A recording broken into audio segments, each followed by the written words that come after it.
first mass at limasawa ay ginawa noong 1965 ni Carlos Botong Francisco. Matitingkad ang kulay na ginamit dito sa pamamagitan ng paggamit ng oil on canvas. At ito ay tinatawag na the moral painting. Ito ay naglalarawan ng unang misa na ipinagdiwang sa isla ng Limasawa sa araw ng linggo ng pagkabuhay ni Jesus or Easter Sunday na pinangunahan ni Padre Pedro Valderrama.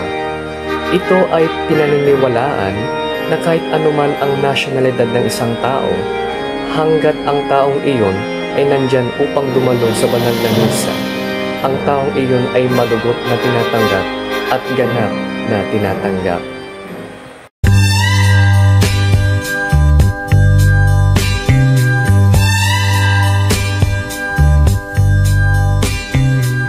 Ang planting rice ay ginuhit noong 1921 hanggang 1944 ni Fernando Armasono gamit ang oil on canvas.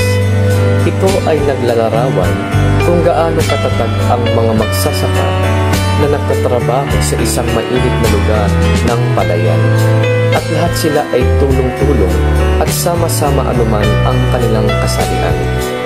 Inilalarawan din ito ang isang probinsya kung saan ang mga magsasaka ay nagsusuot ng tradisyonal na damit para sa pagsasaka noong 1950. Napakahalaga nito dahil kung wala ang palay na ito, daan-daang milyon na tao ang mamamatay dahil ito ang kanilang pangunahing pagkain.